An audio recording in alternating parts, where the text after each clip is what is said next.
મારું નામ ગૌરાંગ કુમાર મહેન્દ્રભાઈ ભટ્ટ છે। અમે આજે જરોદ પંચાયતમાં આવ્યા હતા કે ભાઈ મે મહિનામાં નહીં કે એપ્રિલ મહિનામાં નહીં, છેલ્લા અવારનવાર લાઇટો ઘણી જ જાય છે।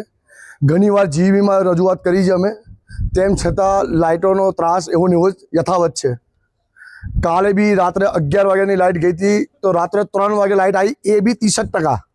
બાકી બીજું જરોદ ગામ આખું જ અંધારપટ રહ્યું। આજે એ જ રજૂઆત અમે લઈને જરોદ પંચાયતમાં આવ્યા હતા અને અમે તલાટી સાહેબને કીધું કે ભાઈ જે તે ટાઈમે આપણા જરોદ ગામે જેટકોને કે જીબીને સંસ્થાને મામલતદારના ઓર્ડરથી આપણે જે જમીન સંપાદન કરી છે અને એ લોકોએ આપણને વાયદો કર્યો હતો કે અમે 24 કલાક જરોદ ગામને અમે લાઇટ આપીશું, પણ તેમ છતાં જરોદ ગામને 24 કલાકની લાઇટ મળતી નથી। તે ઉપરાંત જીબીના સાહેબો દ્વારા કહેવામાં આવ્યું હતું કે જે તમે એક ફાળો ઉઘરાવો અને જીબીમાં જમા કરાવો, જેથી અમે જરોદ ગામને 24 કલાક લાઇટ આપવા માટે બાધ્ય રહીશું। એ જરોદમાં 24 કલાક લાઇટ તો એ લોકોએ આપી, જ્યારે સબસ્ટેશન ઓપન થઈ ગયું તો થોડોક ટાઈમ જ, તો તે ટાઈમે ગુજરાત ફ્લાવર કરીને જે એમનું ફીડર છે એમાંથી લાઇટ આપવામાં જરોદ ગામમાં આવી હતી। ત્યાર પછી એ લોકોએ કોઈને પણ ના પંચાયતને જાણ કરી કે ના કોઈને, એમને એમની જ આપમેળે જ્યોતિર્ગામની અંદર આપણે લાઇટ કનેક્શન જોડી દીધું, જેથી ફરીથી યથાવત ત્રાસ ઊભો થઈ ગયો। હવે આજે બી જરોદમાં જેટકોની અંદર કમ્પ્લેન કરીએ છીએ તો જેટકોવાળાનું એવું કહેવું છે કે અમારે તો આટલી પ્રિમાઇસીસ જ છે, અમે એની બહાર કોઈને જાણ કરી શકતા નથી।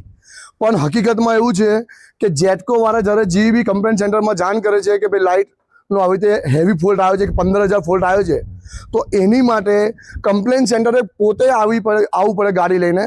એની જગ્યાએ એફઆરટી ટીમ જે ફક્ત ને ફક્ત ખાલી જે પર્સનલી ઘર માટે મીટરમાં લાઇટ ના આવતી હોય કે થાંભલેથી કનેક્શન છૂટું પડી ગયું હોય એના માટે એફઆરટી ટીમનો ઉપયોગ કરવામાં આવે છે કે જે 19-124 પર કોલ કરીને આપણે એમને બોલાવી શકીએ છીએ, પણ એની જગ્યાએ કમ્પ્લેન સેન્ટરવાળા એફઆરટી ટીમને મોકલે છે।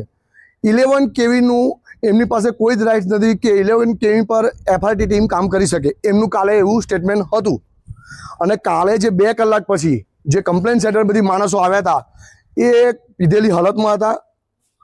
હવે એમાં અમે જરોદ ગામના 5-7 જે આગેવાનો છે ઊભા રહીને કામ કરાવતા હતા। ના કરે નારાયણ ને કાલોડીન કોઈ ઇન્સિડન્ટ થાય કે ભાઈ થાંભલે ચડ્યો છે તો અમને જ કોઈ એવું કહેશે કે ભાઈ તમે લોકોએ પીધેલો તો શું કરવા ચડવા દીધો, પણ હવે ગામ આખું અંધારપટ હોય તો અમારે શું કરવું? આ પ્રશ્ન લઈને અમે પંચાયત પાસે આવ્યા હતા। તલાટી સાહેબને બી રજૂઆત કરી, સરપંચ સાહેબને બી કીધી।